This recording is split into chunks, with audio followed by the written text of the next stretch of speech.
ലോകത്തെ കഥയറിയാതെ ഇയാൾക്ക് എന്താണ് വയ്യേ? നമസ്കാരം. എന്തൊരു തൊലിഞ്ഞ പാട്ടല്ലേ? എന്താടാ പിന്നെ? അല്ല എന്തെങ്ങനെയൊക്കെ പറയണേ? പിന്നെ ഞാൻ എങ്ങനെയൊക്കെ പറയണം? എന്താ പറയാ, മലയാളത്തിന്റെ മഹാനടനായിട്ട് കണ്ട പ്രിയപ്പെട്ട മോഹൻലാലിന് ഇയാൾക്ക് എന്ത് നിങ്ങളൊന്ന് ഓർത്ത് നോക്കി. എന്താ പറഞ്ഞേ? അല്ല സാറ് വലിയ മനുഷ്യൻ. അതെന്തിനാ ഇപ്പൊ ഇവിടെ പറയണേ? അത് കള്ളം പറയുന്നതിന് അങ്ങനെ സമയമൊന്നുമില്ലല്ലോ. കേരളത്തിലെ കലാരംഗത്തിന്റെ ഐക്കണായിട്ട് നിൽക്കേണ്ട മോഹൻലാല് ഇതുപോലൊരു കോണത്തിലെ പരിപാടിക്ക് പോയിട്ട് തലവെച്ച് കൊടുത്ത് ഇയാൾക്ക് എന്ത് വല്ലാത്ത കഷ്ടം തോന്നുവാണ്. ബഹുമാനപ്പെട്ട മോഹൻലാൽ സാർ, താങ്കൾ എന്താണ് മലയാളികൾക്ക് കൊടുക്കുന്നത്? 2 ബോണ്ട, ഒരു സവാളവട, ഒരു സുഖിയൻ. പണം കിട്ടിക്കഴിഞ്ഞാൽ എന്തും ചെയ്യാം,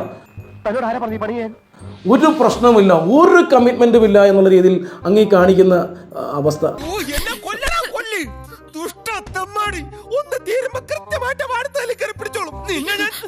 കണ്ടുപഠിക്കണം മറ്റു നടന്മാരെ കേട്ടോ. അഭിനയം മാത്രം ഉണ്ടായിട്ട് കാര്യമൊന്നുമില്ല. ചില കുറയ്ക്കണം.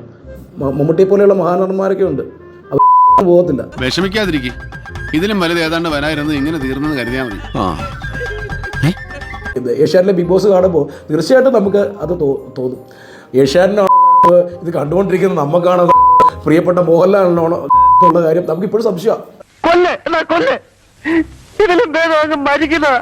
ലാൽ സാറേ, എനിക്കറിയാം ഇത് കച്ചവടത്തിന്റെ കാലം തന്നെയാണ്. ബഹുമാനപ്പെട്ട മോഹൻലാൽ സാർ അങ്ങും കച്ചവടക്കാരൻ തന്നെയാണ്. ഇവർ പൊതിഞ്ഞു വെച്ച കുറെ ക്യാമറകൾക്ക് മുന്നിൽ ആഭാസത്തരം കാണാനും കണ്ട് രസിക്കാനും ചിരിക്കാനും ഒക്കെ നിങ്ങളെപ്പോലെയും എന്നെപ്പോലെയൊക്കെയുള്ള കുറെ ആളുകളുണ്ട്. ഫ്ലാസ്ക് മറിഞ്ഞു പോയി. ഫ്ലാസ്കിനകത്ത് വെള്ളം എടുത്ത് വെച്ചിരിക്കുന്നത് 10 ലക്ഷം രൂപയുടെ ഫ്ലാസ്ക് ആണെന്നാണ് പറയുന്നത്. ഒരു നാറി ഇറങ്ങിപ്പോയിട്ട് 10 ലക്ഷം രൂപയുടെ ഫ്ലാസ്ക് അവൻ വിൽക്കാൻ വെച്ചിരിക്കുന്നു. ഈ കള്ളക്ക് എന്ത് പറയാൻ പറ്റും? എന്റെ ഡാഡി വീഡിയോയിൽ അഭിനയിക്കുന്ന വാലന്റീന നാപ്പിക്കും ഡാനിയൽസിനും മിയ ഖലീഫയ്ക്കും കാണും സാർ നിങ്ങളെക്കാളൊക്കെ നാണവും മാനവും. എന്ത് ബിഗ് ബോസ് ആണ് സാർ.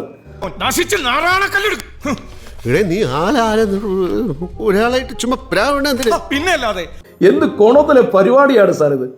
എനിക്കറിയില്ല ബിഗ് ബോസ് ഒരു സാധാരണക്കാരന് പകർന്നു നൽകുന്ന എന്ത് മൂല്യമാണെന്നുള്ളത്. അല്ല, നീ ഇപ്പൊ എന്തിനാ ഇതൊക്കെ അറിയുന്നത്? ചുമ്മാ അറിഞ്ഞിരിക്കാന്ന്. നീ ഇപ്പൊ അങ്ങനെ അറിയണ്ട. നീ നാരങ്ങളും അടിച്ചാൽ മതി. അപ്പൊ കാണാം. See you. Bye. സോറി, നിങ്ങളല്ലേ ഇറങ്ങണ്ടേ? ഇതാണ് ആളിറങ്ങാൻ വൈകി കഴിഞ്ഞ് ഞാൻ ഇറങ്ങിപ്പോ.